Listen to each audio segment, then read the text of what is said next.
On va faire une première lecture dans le premier livre de Pierre, au chapitre 1er et au verset 12. On peut même lire à partir du verset 11. Il nous est parlé des prophètes qui ont parlé de la grâce de Dieu, de l'Évangile. Et il nous est dit de ces hommes donc qui nous sont décrits dans l'Ancien Testament, ils voulaient sonder l'époque et les circonstances marquées par l'Esprit de Christ qui était en eux et qui attestaient d'avance les souffrances de Christ et la gloire dont elles seraient suivies. Il leur fut révélé que ce n'était pas pour eux-mêmes, mais pour vous qu'ils étaient les dispensateurs de ces choses que vous ont annoncé maintenant ceux qui vous ont prêché l'Évangile par le Saint-Esprit envoyé du ciel et dans lesquels les anges désirent plonger leur regard. Amen. Il nous est parlé du message de l'Évangile et il nous est dit donc que dans ce message, les anges désirent plonger leur regard. Et il nous est parlé d'hommes qui ont annoncé cet Évangile qui allait venir, c'est-à-dire la venue de Jésus, le message, et il nous est dit qu'ils sondaient les temps, les circonstances. Et on voit donc l'Évangile, si les anges désirent plonger leur regard dedans, c'est que c'est profond. Et des fois, on se rend compte que la connaissance que l'on a de l'Évangile, ou en discutant des fois avec les uns et les autres, on voit qu'il y a quand même quelque chose de superficiel. Des fois, on voit certains frères et sœurs qui passent rapidement sur l'Évangile, alors que c'est quelque chose que des hommes ont attendu, ont sondé à l'avance avec l'aide de Dieu pour savoir les choses. On voit que les anges aiment plonger leur regard dans l'Évangile, et nous, on le regarderait d'une manière superficielle, sans se plonger à l'intérieur. Et en préparant ce message, en me tenant devant Dieu pour vraiment savoir ce qu'il fallait apporter ce soir, j'ai eu à cœur d'apporter un message que j'ai déjà apporté, et même apporté récemment, mais ça m'a été comme imposé. Et je pensais à, vous savez, Naaman qui avait cette lèpre, était souillé, et pour qu'il soit libéré, délivré de cette lèpre, guéri de cette lèpre, il a fallu qu'il se plonge plusieurs fois dans le Jourdain, au même endroit, plusieurs fois. Et ce n'est qu'au bout de la 7e fois qu'il a été complètement guéri. Je me rends compte qu'il y a beaucoup de véritables enfants de Dieu, nés de nouveau, qui essayent d'obéir au Seigneur et qui n'y arrivent pas. Ça, on le voit en discutant ou au travers des coups de fil. On se rend compte qu'il y a beaucoup d'enfants de Dieu qui savent ce que la Bible enseigne, qui savent ce qui est bien et ce qui est mal, mais qui sont totalement incapables de vivre et de pratiquer ce que le Seigneur Jésus enseigne. On voit des hommes et des femmes qui sont des véritables enfants de Dieu, mais qui sont complètement désespérés parce que depuis des années, depuis des décennies, ils essayent d'avoir une victoire sur un péché en particulier et ils n'y arrivent pas. Et je ne juge pas parce que c'est ce que j'ai vécu pendant des dizaines d'années aussi. Donc je ne juge pas, je fais juste un constat. Beaucoup essayent de bénir leur famille, d'être vraiment une bénédiction pour leurs parents, pour leurs enfants, pour leurs conjoints. Et malheureusement, plus ils essayent, moins ça marche. Plus ils essayent de faire ce qu'il faut, et moins il se passe ce qu'il faut. Certains sont en difficulté avec le pardon. Ils savent qu'il faut pardonner, ils choisissent de pardonner, mais c'est encore très difficile pour eux. On voit des frères et des sœurs qui sont comme dans un bourbier, c'est-à-dire, vous savez, les sables mouvants. Plus on en fait pour s'en sortir, plus on s'enfonce. Et il y a des frères et sœurs, et plus ils font des efforts pour se sortir de telle chose, de telle chose, de telle chose, plus ils sont découragés parce qu'ils se rendent compte qu'ils n'y arrivent pas.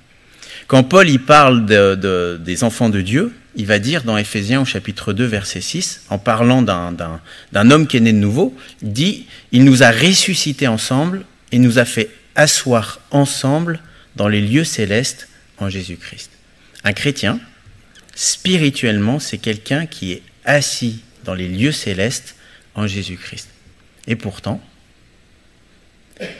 assis dans les lieux célestes en Jésus-Christ, assis, c'est une position de repos. Là, vous vous reposez, hein. Moi, non. Dans les lieux célestes, c'est une position d'autorité. On est assis, stable, en Christ, avec une autorité. Et pourtant, il y en a beaucoup qui se sentent plutôt en bas et agités dans ce monde. Quand Paul y parle de l'évangile, c'est dans Romains 1, verset 16, il dit « Car je n'ai point honte de l'évangile, c'est une puissance de Dieu pour le salut de quiconque croit, du juif premièrement, puis du grec. » L'évangile, c'est une puissance pour le salut de quiconque croit. Et donc, il faut se poser cette question, mais pourquoi, si je crois en l'évangile, il n'y a pas cette puissance dans ma vie ? C'est une question qui est légitime de se poser, n'est-ce pas ? Eh bien, souvent, j'ai remarqué, c'est pas parce que l'évangile n'est pas puissant, mais c'est qu'on reste à la surface. On ne va pas en profondeur de ce qu'est l'évangile. Et le problème, ce n'est pas que l'évangile a perdu de sa puissance, il est tout aussi puissant.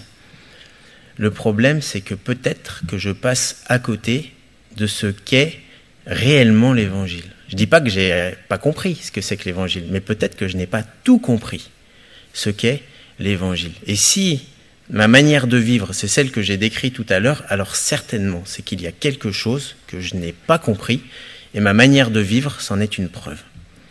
Et quand on parle de l'évangile, c'est pas juste un message. L'évangile, c'est la venue d'un sauveur, Jésus-Christ. L'évangile, ce n'est pas des choses bien à faire et des choses pas bien à ne pas faire. L'évangile, c'est la venue de Jésus, de Dieu qui s'est incarné, qui a vécu une vie sans péché, qui est mort sur la croix et qui est ressuscité et qui aujourd'hui est auprès du Père et intercède pour nous. Et quand je dis que j'ai peut-être pas tout compris ou que je suis passé à côté du cœur de l'évangile, ça veut, en d'autres mots, peut-être que je n'ai pas compris tout ce que Jésus a fait pour moi. Et peut-être même que j'ai pas compris le plus important de ce que Jésus a fait. Parce que si je le comprenais, alors je le vivrais. Et des fois, on ne comprend pas l'évangile dans toute sa profondeur. Il y a certains chrétiens, leur constat, c'est ce qu'on lit dans Romains 7. Dans Romains 7, Paul va parler d'un état dans lequel on peut être quand on est enfant de Dieu. C'est Romains 7 à partir du verset 19. Paul il dit ceci, il dit « Car je ne fais pas le bien que je veux, et je fais le mal que je ne veux pas. » Voilà. Il y a beaucoup de chrétiens qui pourront dire « Mais ça c'est ma vie. Je veux faire le bien, mais je n'y arrive pas. Je ne veux pas faire le mal, mais je n'y arrive pas. » Il continue, il dit, verset 20, « Et si je fais ce que je ne veux pas, ce n'est plus moi qui le fais, c'est le péché qui habite en moi. » Il y a bien de nos frères et sœurs qui ont bien compris que le problème, c'est le péché. Mais ils n'y arrivent pas à ne pas pécher. Verset 21, « Je trouve donc en moi cette loi, on pourrait dire ce principe, quand je veux faire le bien. » Donc on voit que c'est des gens qui se sont repentis, puisqu'il veut faire le bien. Il ne veut pas faire le mal. Mais quand il veut faire le bien, le mal est attaché à moi. Car je prends plaisir à la loi de Dieu, selon l'homme intérieur. C'est-à-dire qu'il y a un plaisir pour ce que la parole de Dieu. Mais je vois dans mes membres une autre loi qui lutte contre la loi de mon entendement. C'est-à-dire qu'il y a autre chose que juste la volonté de faire le bien, il y a quelque chose de plus fort. Et qui me rend captif, esclave de la loi du péché qui est dans mes membres. Et là, Paul pousse ce cri, et c'est le cri de beaucoup d'enfants de Dieu. Alors, c'est pas dit comme ça, mais c'est ce qui ressort des fois d'entretien. Misérable que je suis, qui me délivrera du corps de cette mort? Qui me délivrera? Et Paul, il donne la réponse, il dit « Grâce soit rendue à Dieu par Jésus-Christ, notre Sauveur. » On voit Paul qui pousse un cri de désespoir, et juste après, qui remercie le Seigneur, parce qu'il sait qu'il y a un libérateur du péché, c'est Jésus-Christ. Et en fait, tout l'enseignement de Paul, il ne consiste pas à dire aux chrétiens ce qu'ils doivent faire. Tout l'enseignement de Paul, si vous lisez bien l'épître aux Romains, il met surtout la lumière, non pas sur ce qu'il faut faire pour être agréable à Dieu, mais sur ce que Dieu a fait pour nous en Jésus-Christ, pour que nous lui soyons agréables. Et je le répète, le message de l'Évangile, c'est le message d'un sauveur qui est venu nous sauver. Et c'est vrai que quand on regarde à soi, il y a ce cri. Misérable que je suis. Mais quand Paul regarde à Jésus, il remercie le Seigneur pour la grâce en Jésus-Christ. Et de suite après ce chapitre 7, il y a Romains 8, où on voit vraiment le chrétien qui vraiment est affranchi du péché. Romains 8, verset 1er, il nous est dit « Il n'y a donc maintenant aucune condamnation pour ceux qui sont en Jésus-Christ. » Verset 2, « En effet, la loi de l'esprit de vie en Jésus-Christ m'a affranchi de la loi du péché et de la mort. » Donc on voit un esclave qui n'en peut plus et qui crie « misérable que je suis », qui rend grâce à Dieu pour Jésus-Christ et qui n'est plus sous la condamnation et qui est affranchi, verset 2, de la loi du péché. Qu'est-ce qui s'est passé pour qu'on passe de l'un à l'autre ? Ben ça, il faut le comprendre. Et plus que de le comprendre, il faut le vivre. Parce que tant que je ne vis pas la réalité qui est décrite là, ben c'est que je ne la vis pas. Et on voit qu'il y a une condition. Et Paul la répète 2 fois. Il dit « Il n'y a maintenant aucune condamnation pour ceux qui sont en Jésus-Christ. » Et verset 2, « En effet, la loi de l'esprit de vie en Jésus-Christ m'a affranchi de la loi du péché et de la mort. » Donc en fait, il y a une condition, c'est d'être en Jésus-Christ. Si je n'ai pas compris ce que ça veut dire être en Jésus-Christ, en fait, je ne sais pas comment faire pour passer de Romains 7 à Romains 8. Vous êtes d'accord ? Pour comprendre un texte, il faut bien comprendre tout ce que le verset veut dire. Donc si je n'ai pas compris une partie du verset, je n'ai pas compris le verset tout court. Qu'est-ce que ça veut dire de ne plus avoir de condamnation ? La condamnation, c'est la culpabilité du péché, mais ne plus qu'est-ce que ça veut dire d'être affranchi de la loi du péché ? C'est-à-dire de ne plus subir la puissance du péché. Ben, il faut comprendre ce que ça veut dire être en Jésus-Christ. Et je me rends compte que peu de personnes savent vraiment ce que ça veut dire. Si vous demandez à quelqu'un, alors, est-ce que tu es en Jésus-Christ ? C'est quoi être en Jésus-Christ ? Mais concrètement, et les gens ne savent pas. Et parce qu'ils ne savent pas, ben, ils ne comprennent pas. Parce qu'ils ne comprennent pas, ils ne reçoivent pas. Et parce qu'ils ne reçoivent pas, ils ne vivent pas ce qui est décrit. Et pourtant, être en Jésus, c'est une expression qui revient beaucoup dans la Bible. Si vous lisez Éphésiens, il n'y a que ça.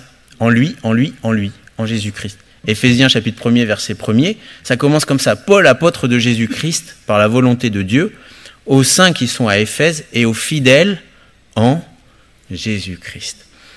En fait, si je n'ai pas compris ce que ça veut dire être en Jésus, ben, je n'ai pas compris du tout l'épître aux Éphésiens. Mais alors vraiment, pas du tout. Il y a plein de choses sur la prédestination, qui sont tirées d'Éphésiens, mais qui sont fausses parce qu'on n'a pas compris ce que ça veut dire être en Jésus-Christ. Et Paul utilise cette expression dans Romains 8. Et vous savez que pour comprendre un texte, quand on ne comprend pas un verset, il faut commencer à prendre le contexte. Et il faut prendre même l'épître dans son ensemble. Et il y a un chapitre où en fait il va expliquer ce que c'est. Donc en fait, si on n'a pas compris, vous êtes d'accord que si on n'a pas compris Romains 6, c'est compliqué de comprendre Romains 7, et si on n'a pas compris Romains 7, ça va être encore plus compliqué de comprendre Romains 8. En fait, il faut comprendre l'ensemble. Quand Paul a écrit l'épître aux Romains, il y a tout un cheminement pour nous amener à la délivrance. Je ne peux pas être délivré si je n'ai pas compris le cheminement. Je ne peux pas arriver à la délivrance si je n'emprunte pas le chemin. Je peux le vouloir, mais il faut que j'emprunte le chemin. Et donc, Paul va expliquer, et il y a un chapitre, on va dire, qui est clé, où il nous explique ce que c'est qu'être en Jésus-Christ, c'est Romains 6. Pour comprendre Romains 8, il faut comprendre Romains 6. C'est comme ça. Si je veux savoir faire une multiplication, il faut que je sache d'abord faire une addition. C'est comme ça. Si je veux comprendre ce que c'est que la vie de l'esprit, parce que souvent les gens parlent, je veux être charnel, je veux être spirituel, ils parlent de la vie de l'esprit, du Saint, mais ils ne savent même pas de quoi ils parlent. Parce qu'ils n'ont pas compris des choses de base de la parole de Dieu. Et dans Romains 6, Paul il pose des questions. Au verset 3, il dit « Ignorez-vous ». Donc il leur dit « Mais est-ce que vous savez ?» Ou dans d'autres versions, c'est « Ne savez-vous pas ?» Oui, ça revient souvent dans la Bible. C'est-à-dire qu'on peut être un enfant de Dieu sans savoir exactement ce que c'est qu'être un enfant de Dieu. Et un peu plus loin, il va dire, par exemple au verset 6, il dit « Sachant que ». Donc on voit que Paul explique des choses qu'il nous faut savoir. Et en fait, on peut ignorer des choses. Et en fait, dans ce verset 3, donc il dit, Romains 6, verset 3, « Ignorez-vous que nous tous qui avons été baptisés en Jésus-Christ. C'est en sa mort que nous avons été baptisés. On retrouve cette expression d'être en Jésus-Christ. Et là, c'est même accompagné du fait de rentrer en Jésus-Christ, d'être baptisé. Baptisé, ça veut dire immergé.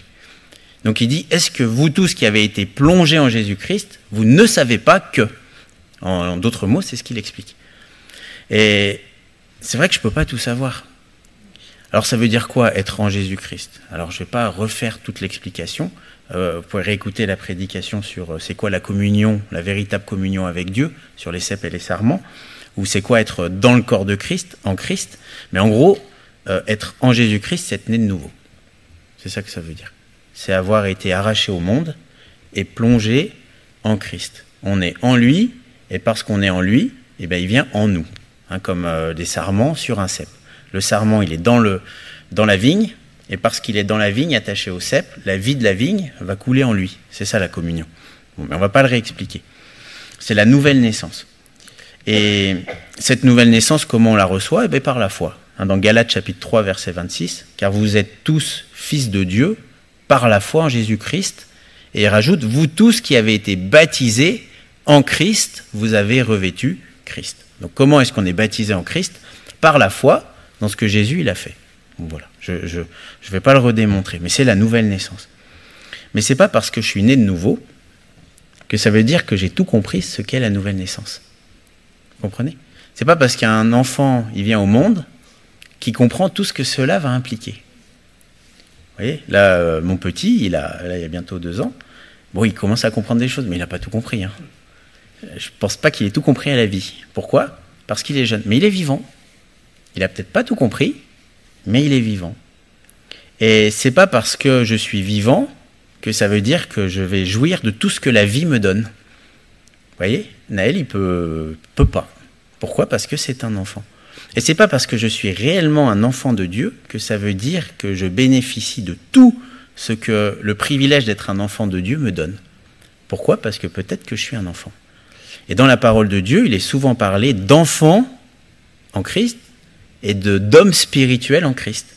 Dans 1 Corinthiens 3, il nous est dit, c'est Paul qui parle, il dit « Pour moi, frères, ce n'est pas comme à des hommes spirituels que j'ai pu vous parler, mais comme à des hommes charnels, comme à des enfants en Christ. » Et quand on regarde l'église de Corinthe, c'est vraiment des enfants. Ils se battent, ils se chamaillent, ils ne règlent pas le péché, ils font n'importe quoi. Et Paul leur dit « Mais vous êtes des enfants. » Et il utilise cette expression « Vous êtes charnels. » Un chrétien charnel, c'est quoi? C'est quelqu'un qui est né de nouveau, mais qui est un petit enfant. Il est vivant, mais il ne peut absolument pas faire ni vivre ce qu'un adulte peut vivre. Et donc le but, c'est en fait de grandir. Si je veux être spirituel, parce que dans Romains 8, il y a la chair et l'esprit. Donc on comprend bien qu'il y a le petit enfant qui ne vit pas des choses, en fait qui vit Romains 7, et puis il y a l'adulte qui vit Romains 8. Et si je veux vivre cette parfaite délivrance et tout ce que le Seigneur me donne, ben, il faut que je grandisse dans la connaissance de Jésus-Christ. En fait, il faut que j'aille plus loin dans l'Évangile. Et c'est ça qu'on va voir ce soir. Alors quand on lit l'Épître aux Romains, il y a plusieurs choses qui ressortent. Et la première, c'est que avant même de comprendre Romains 6, c'est que dans Romains 7, on voit le problème qui est mis en avant. Et il y a plein de chrétiens, de disciples, qui n'ont pas compris le véritable problème qu'ils ont. Pourquoi est-ce qu'ils n'arrivent pas à obéir? Et pourquoi ils n'arrivent pas à ne pas faire le mal? Eh bien, le problème, c'est dans Romains 7, verset 14, Paul il dit « Nous savons en effet que la loi est spirituelle, mais moi, je suis charnel, vendu au péché. » Paul dit que l'homme est vendu au péché. Il est esclave du péché, comme un homme qui a été vendu à un autre homme plus fort que lui.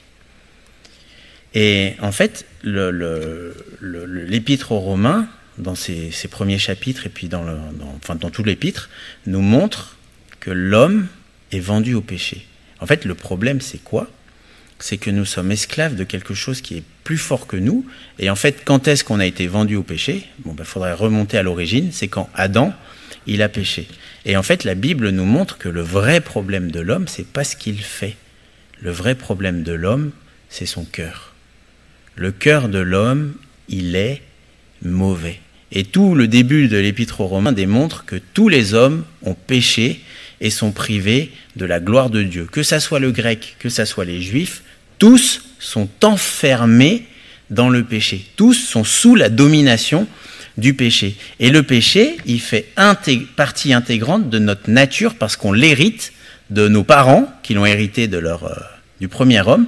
Et en fait, ça veut dire quoi? Ça veut dire que le vrai problème qu'on a, c'est pas ce qu'on fait, c'est ce qu'on est. Si je pêche, je ne suis pas quelqu'un de bien qui pêche, qui fait le mal. C'est parce que je suis quelqu'un de mauvais que je fais ce qui est mal. Et lorsqu'il y a une conviction de péché, la conviction de péché ne consiste pas à nous convaincre que ce qu'on fait c'est mal. La conviction de péché, elle nous convainc que ce que nous sommes est mauvais. Quand on pleure sur le péché, on ne pleure pas juste sur ce qu'on a fait. On pleure sur ce que l'on est, parce que nous nous reconnaissons comme pécheurs. Je ne suis pas quelqu'un de bien qui fait le mal, je suis quelqu'un de mauvais, et parce que je suis mauvais, je fais le mal. Et Paul ne va pas dire « malheur à moi à cause de ce que je fais », il va dire « misérable que je suis ». Le problème n'est pas ce que nous faisons, le problème il est ce que nous sommes. Et quand des chrétiens essayent de faire ceci ou ne pas faire cela, ça démontre qu'ils n'ont pas compris le véritable problème. Parce que quand on est des pécheurs, on ne peut rien faire d'autre que de pécher. Et quand on est quelqu'un de justifié, c'est ce qu'on va voir après, on ne peut pas faire autre chose que d'être juste. Et quand je pense que l'évangile c'est une liste de choses à faire ou ne pas faire, c'est comme si je disais que je n'ai pas compris le véritable problème. Parce que le problème ne se trouve pas dans ce que je fais. Le problème se trouve dans ce que je suis, dans mon cœur. Jésus dira que le problème, c'est Matthieu 15, 19, car c'est du cœur que viennent les mauvaises pensées, les meurtres, les adultères, les impudicités, les vols, les faux témoignages, les calomnies. Il y a des chrétiens qui pensent que le problème, c'est ce qu'ils font.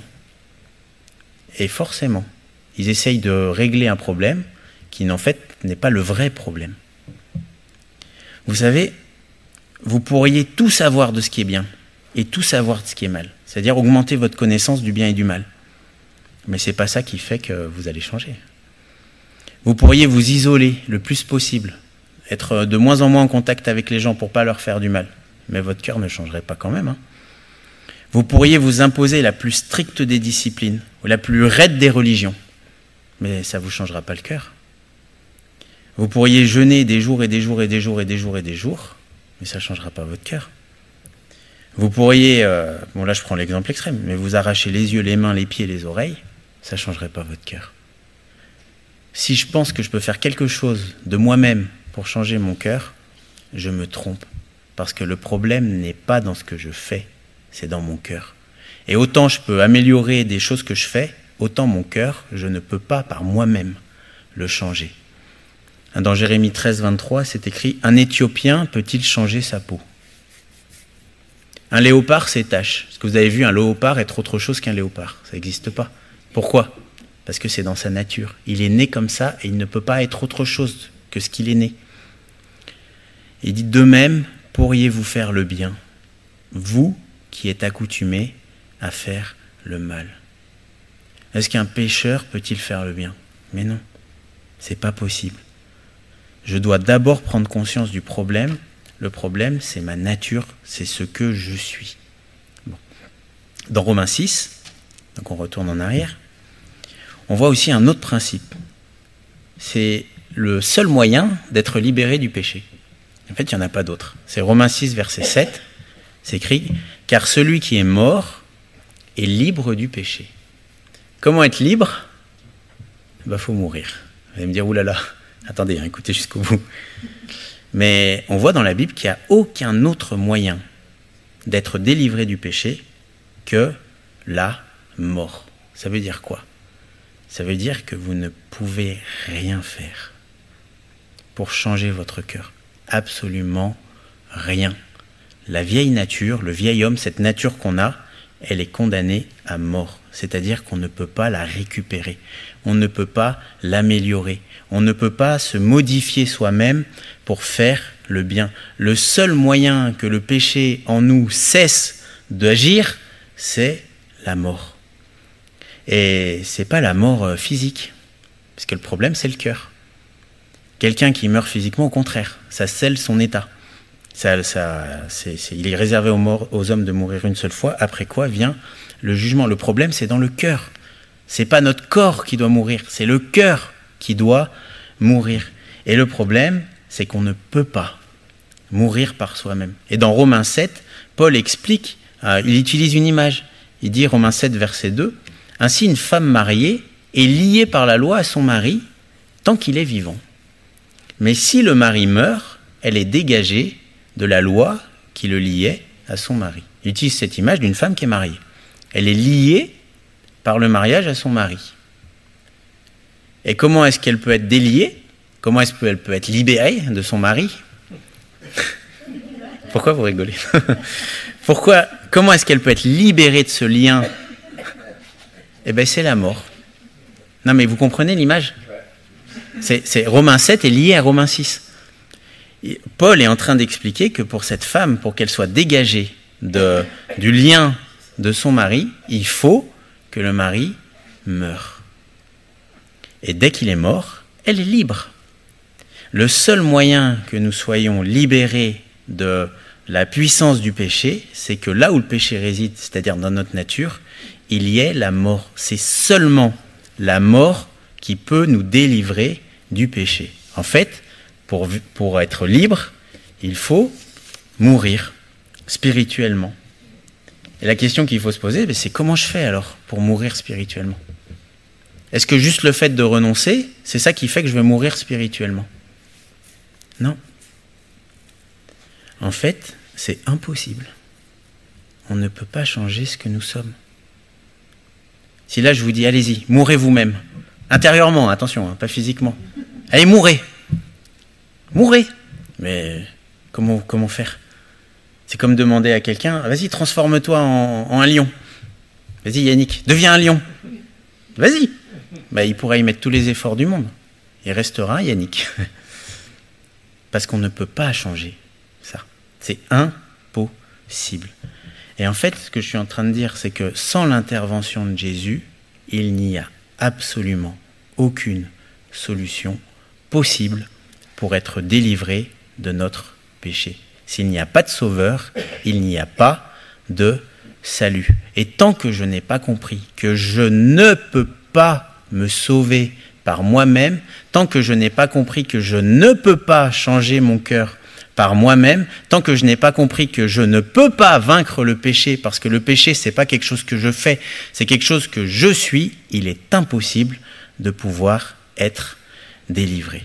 En gros, si j'ai pas compris la profondeur du mal, je ne peux pas comprendre la profondeur du salut. Tant que je n'ai pas compris le mal qui me tient, je ne peux pas comprendre le salut que Jésus veut m'apporter. Et la bonne nouvelle de l'Évangile, et c'est là où on arrive vraiment au cœur de l'Évangile, c'est que pour être libre, je dois mourir.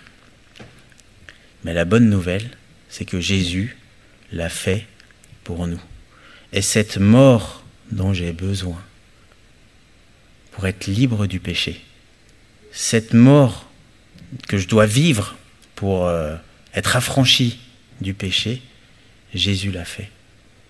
Et croire en Jésus-Christ, puisque quand on croit, on est plongé en Jésus-Christ, c'est croire que Jésus est mort pour moi. Et s'il est mort pour moi, je suis mort avec lui. C'est ça être en Christ. Regardez, on va lire Romains 6, mais ça transparaît. Si on va le lire, regardez, l'association à la mort de Jésus. Donc, Romains 6, verset 3, « Ignorez-vous que nous tous qui avons été baptisés en Jésus-Christ, c'est en sa mort, à lui, que nous avons été baptisés. » Croire en Jésus-Christ, c'est être plongé dans la mort de Jésus. Nous avons donc été ensevelis avec lui par le baptême en sa mort, afin que comme Christ est ressuscité des morts par la gloire du Père, de même nous aussi nous marchions en nouveauté de vie. Verset 5. En effet, si nous sommes devenus une même plante avec lui, par la conformité à sa mort, c'est-à-dire si on s'attache, on devient un avec lui. C'est-à-dire que par la foi, on s'unit tellement avec lui qu'en fait, on est unis dans sa mort. Mais c'est ça, croire. Croire, c'est saisir la mort de Christ. La mort de Christ devient ma mort à moi. Croire que Christ est mort pour moi, croire que Christ a été fait péché pour moi, c'est croire qu'il est mort pour moi. C'est sa mort à lui qui est ma mort à moi. Donc si nous sommes une même plante avec lui, par la conformité à sa mort, nous le serons aussi par la conformité à sa résurrection. Sachant que, donc là Paul annonce quelque chose qu'il faut savoir, notre vieil homme, c'est notre vieille nature, a été crucifié avec lui, afin que le corps du péché, c'est-à-dire la réalité du péché, pas l'ombre du péché, pas les conséquences du péché, la réalité du péché, le corps du péché soit réduit à l'impuissance pour que nous ne soyons plus esclaves du péché. Car celui qui est mort est libre du péché. Pour que je sois libre du péché, il faut que je meure. Mais cette mort, Christ l'a vécue pour moi à la croix. Et ma part à moi, c'est quoi ? C'est pas de refaire ce que Jésus a fait. Je ne le peux pas. Ma part à moi, c'est de croire que ce dont j'avais besoin, la mort, il l'a accompli pour moi à la croix en Golgotha. Et mon combat à moi, le bon combat de la foi, ça ne consiste pas à refaire ce que Jésus a fait. Je ne le peux pas. C'est à croire en ce que Jésus a fait. Il continue, verset 8. « Or, si nous sommes morts avec Christ », donc Paul, il ne dit pas, c'est pas une vision de l'esprit, c'est il est mort avec Christ. Si nous sommes morts avec Christ, nous croyons que nous vivrons aussi avec lui, sachant que Christ ressuscité des morts ne meurt plus, la mort n'a plus de pouvoir sur lui. Car il est mort, et c'est pour le péché qu'il est mort une fois pour toutes. Et il est revenu à la vie, et c'est pour Dieu qu'il vit. Ainsi, vous-même, regardez-vous comme mort au péché et comme vivant pour Dieu en Jésus-Christ, que le péché ne règne donc pas dans votre corps mortel. C'est la conséquence.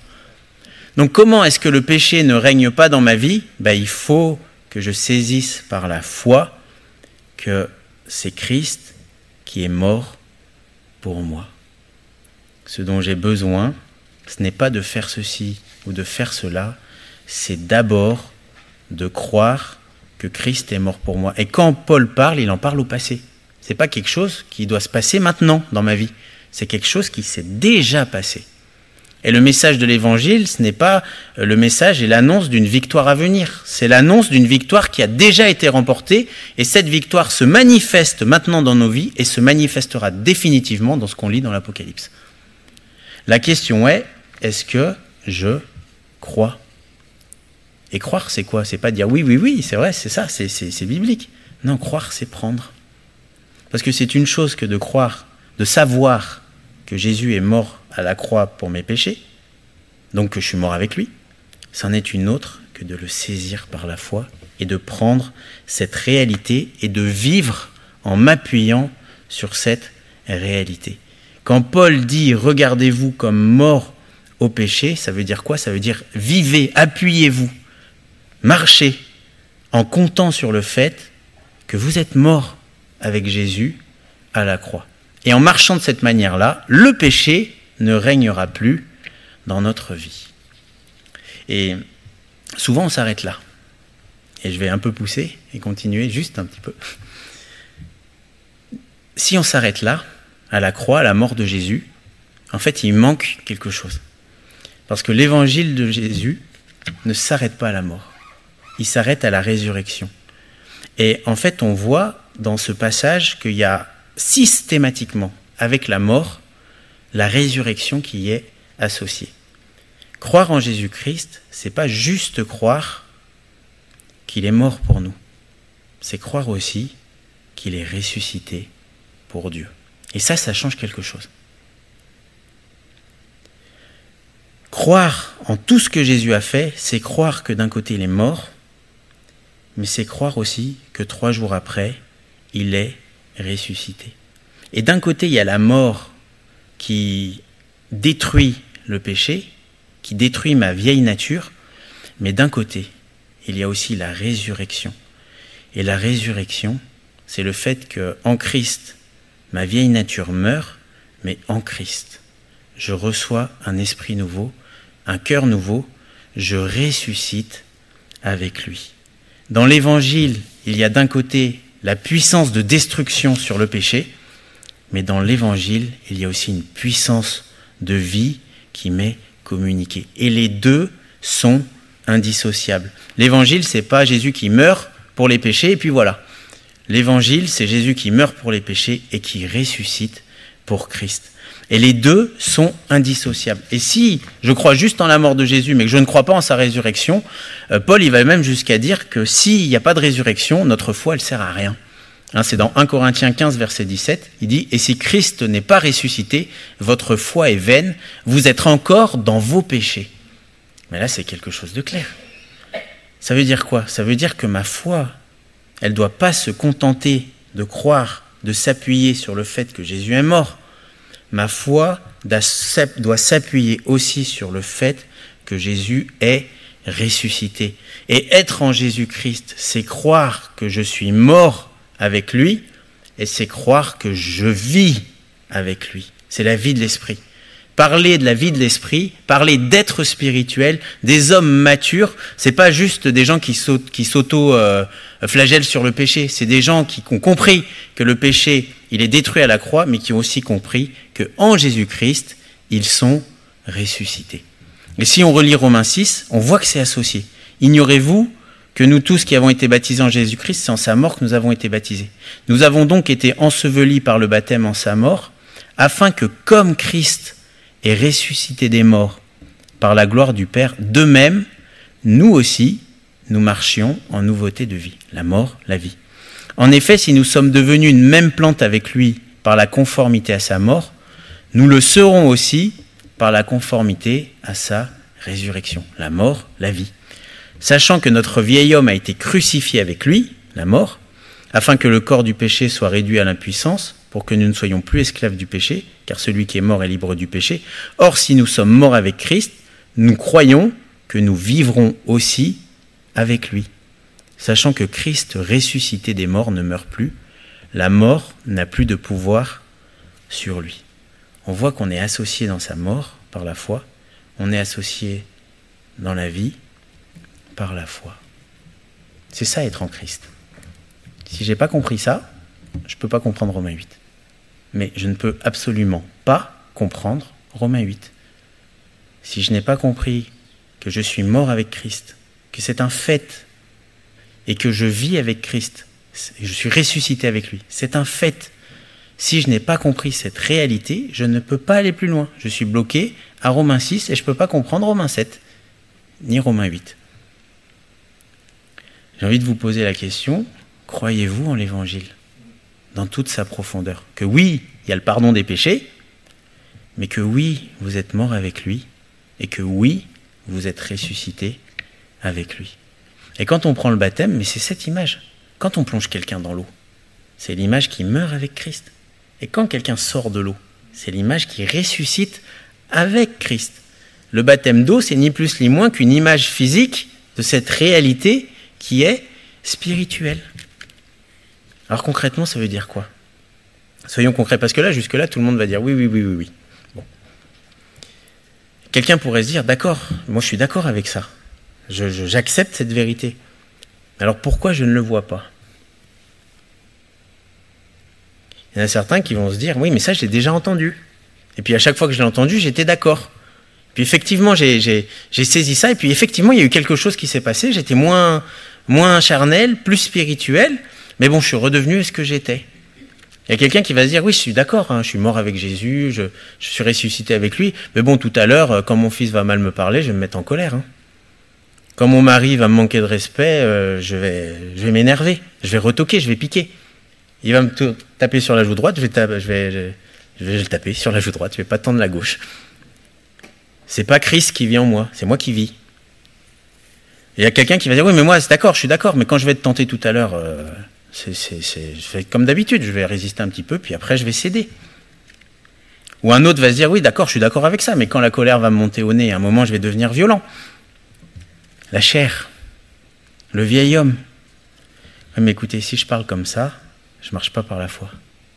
Je marche par la vue. Et croire en la parole, c'est quoi? Croire en la parole, c'est quelque chose qui consiste à saisir une vérité et à rester dans cette vérité, quoi que je vois, jusqu'à ce que cette vérité s'accomplisse complètement dans ma vie. Vous voyez, il nous est parlé de marcher par la foi. Mais c'est quoi marcher par la foi? Vous savez, marcher, ça s'apprend. Si je pense que parce que j'ai compris quelque chose et que là, d'un coup, j'ai compris ça, ça y est, c'est fini, les combats, je vais être spirituel. Mais vous vous trompez, mais royalement. Ce serait comme un enfant de 3 ans qui dit « ça y est, j'ai 30 ans ». Non, ça ne marche pas comme ça. C'est quelque chose qui s'apprend. Et la vérité, c'est quelque chose à laquelle il faut s'agripper, il faut se nourrir, nourrir son âme, il faut se plonger jusqu'à ce que ça se manifeste. Et croire en Jésus-Christ, de croire en sa mort et en sa résurrection, s'identifier à Jésus-Christ jusqu'à ce que ça se manifeste, eh ben c'est persévérer dans la parole de Dieu. C'est pas rester à la surface de l'évangile, mais c'est plonger une fois. Puis si ça, c'est pas encore 2 fois, comme Naaman. Vous savez, le Jourdain, c'est vraiment l'image de la mort à soi.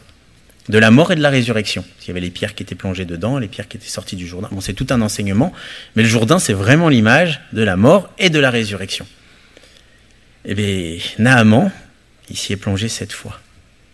Et c'est pas parce que vous y avez cru, vous l'avez vu, depuis un moment, c'est pas totalement, c'est pas exactement. Oui, mais continuez, persévérez, méditez, croyez. Ne vous appuyez pas sur ce que vous voyez ou sur les chutes ou sur le énième fois que vous retombez. Non, persévérez dans la vérité. Ne faites pas faites plutôt comme Moïse quand il élevait le bâton, c'est l'image de la croix. Il regardait pas ce qui se passait dans la vallée pour lever le bâton ou pas. C'est parce qu'il proclamait la victoire. Le bâton, c'était l'Éternel ma bannière, c'est la victoire. Parce que Moïse proclamait la victoire, il la voyait s'accomplir. Mais il y a des moments où c'était l'ennemi qui reprenait le dessus. Alors qu'est-ce qu'il faisait? Il remontait le bâton. Et puis, jusqu'à ce qu'il y ait une victoire complète. Et on voit des hommes qui, parce qu'ils ont persévéré dans cette vérité, parce qu'ils ont persévéré à rester en Christ, parce qu'ils ont persévéré à croire qu'ils sont morts avec Jésus et croire qu'ils sont ressuscités avec Jésus, ils le voient de plus en plus s'accomplir dans leur vie. Et on voit les exemples summum, où on voit par exemple Paul qui va dire ceci dans Galates, il dit « J'ai été crucifié avec Christ ». Il en arrive à dire, alors lui il était spirituel, j'ai été crucifié avec Christ et si je vis, ce n'est plus moi qui vis, c'est Christ qui vit en moi. Et il continue, et il dit, si je vis maintenant dans la chair, je vis par la foi en Jésus qui s'est donné pour moi. La marche par la foi. Vous voyez, il y a des hommes qui sont capables de dire qu'ils sont crucifiés, ça y est. Ils ont plus besoin, ils l'attestent, et que c'est plus eux qui vivent, c'est Christ qui vit en eux. Mais est-ce que vous voulez en arriver jusqu'à est-ce qu'on peut arriver là? Oui, Dieu ne fait pas de favoritisme. Mais comment est-ce qu'on arrive là? Eh bien, en commençant à marcher, en s'appuyant dessus. Et puis quand il y a une chute, je me relève, en m'appuyant sur la vérité. Et j'avance, et j'en arrive là. Le problème, c'est que souvent on est charnel, c'est-à-dire qu'on essaye par nos forces de plaire à Christ. On essaye avec notre vieille nature de faire, alors qu'en fait, la solution se trouve dans la mort de Jésus et dans sa résurrection. Si je comprends ça, que je le prends et que je le vis, alors je grandirai et je deviendrai quelqu'un de spirituel. Et effectivement, la chair étant morte et l'esprit étant là, ça ne sera plus moi qui fais les choses, mais c'est Christ qui les fait en moi. Et plutôt qu'essayer de faire ce qu'il faut pour Christ, ça ne marche pas. Si c'est Christ qui, en moi, accomplit ce qu'il dit qu'il faut faire, alors là, je le glorifierai lui. Je ne sais pas si c'est clair. On prie. Merci Seigneur pour cette réalité de l'Évangile. Et c'est vrai que, Seigneur, tu n'es pas venu juste pour pardonner le péché, juste pour prendre la condamnation du péché afin qu'il n'y en ait plus aucune sur nous. Tu es venu mourir pour que nous puissions être morts avec toi et tu es venu pour ressusciter, afin que nous ressuscitions avec toi. Et comme on l'a lu en introduction, c'est vrai qu'en Jésus-Christ, nous sommes assis avec toi dans les lieux célestes. Et Seigneur, nous ne voulons pas savoir ou avoir de la connaissance de ces choses, mais nous voulons les vivre. Et pour les vivre, nous voulons, Seigneur, saisir cette vérité de la croix et, Seigneur, te faire confiance pour nos vies. Seigneur, tu sais là où nous en sommes, tu sais les difficultés que les uns et les autres ont. Tu vois, Seigneur, là où il y a des choses qui sont difficiles pour nous d'accomplir, pour faire ce que tu demandes. Mais Seigneur, nous ne voulons pas nous confier dans nos forces, nous confier dans la chair, nous confier dans ce que nous pouvons faire pour toi. Nous voulons nous confier dans ce que tu as fait pour nous à la croix. Tu es mort pour que nous soyons morts à ces choses, et tu es ressuscité pour que nous vivions comme toi tu le veux, dans tous les aspects de notre vie. Alors nous te disons merci Jésus, parce que ça ne sera jamais par nos œuvres, jamais par notre propre justice, mais ça sera toujours par la foi en ce que toi tu as fait. Que ton nom soit béni. Amen.